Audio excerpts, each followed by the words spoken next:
नमस्कार, मेरा नाम है अविनाश। ईशान किशन के साथ ये दोहरापन बीसीसीआई का क्यों है? ईशान किशन का नाम अचानक टीम इंडिया के लिस्ट से गायब कैसे हो गया?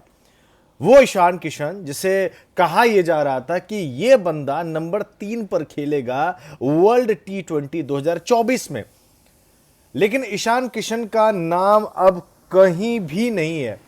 इसके पीछे की वजह क्या है? बीसीसीआई तो यूं कह रही है कि भाई इनको जो है डोमेस्टिक जाकर खेलना चाहिए। मजे की बात यह है कि जितने भी उनके एज ग्रुप वाले खिलाड़ी है, चाहे ऋतुराज गायकवाड़ हो गए, चाहे शुभमन गिल हो गए, चाहे ऋषभ पंत हो गए, रियान पराग, जितने भी खिलाड़ी है, उनसे ज्यादा फर्स्ट क्लास मैचेस जो है ईशान किशन ने खेले हैं। उनसे ज्यादा लिस्ट मुकाबले ईशान किशन ने खेले हैं। और ऐसा तो नहीं है कि ईशान किशन का बुरा फॉर्म चल रहा था या फिर नहीं, वो टीम इंडिया के लिस्ट में उन खिलाड़ियों के लिस्ट में था जो आगे चलकर टीम इंडिया के लिए लंबे समय तक खेल सकते थे। फिर उन्होंने साउथ अफ्रीका दौरे पर जब उनका सिलेक्शन हुआ तो उन्होंने कहा कि भैया हम जो है आराम लेना चाहते हैं क्योंकि मैं मेंटली बहुत ज्यादा परेशान हूं। और बाद में उन्हें पार्टी करते हुए देखा गया तो इस पर बवाल मच गया। कॉन्ट्रैक्ट लिस्ट से उनको और श्रेयस अय्यर दोनों को बाहर कर दिया गया। अब जब रिप्लेसमेंट का आज ऐलान हुआ तो जितेश शर्मा को लिया, संजू सैमसन की जगह पे जितेश शर्मा को लिया गया, ईशान किशन को नहीं लिया गया।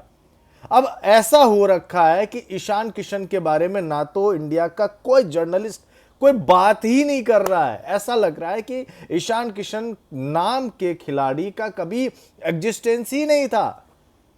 वो खिलाड़ी जिनको आप बोल रहे थे, जिनके बारे में यह कहा जा रहा था कि यह बंदा आगे चल के हमारा टीम इंडिया के सेटअप में रहेगा, वो अब आपके सेटअप में बिल्कुल भी नहीं है। बिल्कुल भी नहीं है। कम्युनिकेशन उनके साथ होना चाहिए और बीसीसीआई कोई भी बंदा बीसीसीआई का ईशान किशन के साथ जो है कम्युनिकेशन नहीं कर रहा है। तो ईशान किशन तब आगे कैसे बढ़ेगा जब आप उनके साथ बातचीत ही नहीं करोगे? तो ऐसे में एक यंग खिलाड़ी जो टीम इंडिया के लिए प्रोस्पेक्ट हो सकता था, अगर वो गलत राह पे है तो आप उनसे बात करें, उनको सही करें। ये किसका काम है? इतने जो कोचेज मैनेजमेंट में आपने रखे हुए, उनको किस काम के लिए रखे हुए हैं? उनको इसी काम के लिए रखे हुए हैं ना कि भाई यंग एज है, कुछ अगर गलती हो जाती है, कुछ बुरा हो जाता है, कुछ नहीं ठीक हो रहा है किसी खिलाड़ी के साथ, तो आप जाके नॉर्मली आप उनसे बात करो, उनसे सवाल करो कि क्या आप किस किस चीज से गुजर रहे हैं। जब आप ये चीज नहीं करेंगे तो खिलाड़ी यूं बर्बाद हो जाएगा और फिर पता नहीं चलेगा। और ईशान किशन इस समय गुमनामी के अंधेरे में जी रहा है और कोई उसके बारे में बात नहीं कर रहा है। क्यों? क्योंकि वो दिल्ली और मुंबई का लड़का नहीं है, वो झारखंड का लड़का है। अब ऐसा मत बोलिएगा कि ये स्टेट वाइज पार्शियलिटी नहीं होती है, बिल्कुल होती है। किसने बोला नहीं होती है? बिल्कुल होती है। दिल्ली और मुंबई के लड़कों को ज्यादा ध्यान दिया जाता है, ज्यादा ध्यान जाता है। ये तो इतिहास ही रहा है हमेशा से। तो एक झारखंड का खिलाड़ी जो आगे चल के और ज्यादा बेहतर कर सकता था, आपने उनको टीम में नहीं रखा।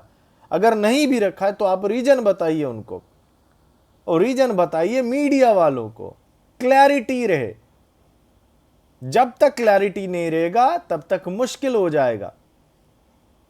और अगर आप ये बोल रहे हैं कि ईशान किशन को जाके डोमेस्टिक खेलना चाहिए, तो ऑलरेडी उन्होंने बहुत सारे डोमेस्टिक मैचेस खेले हुए हैं।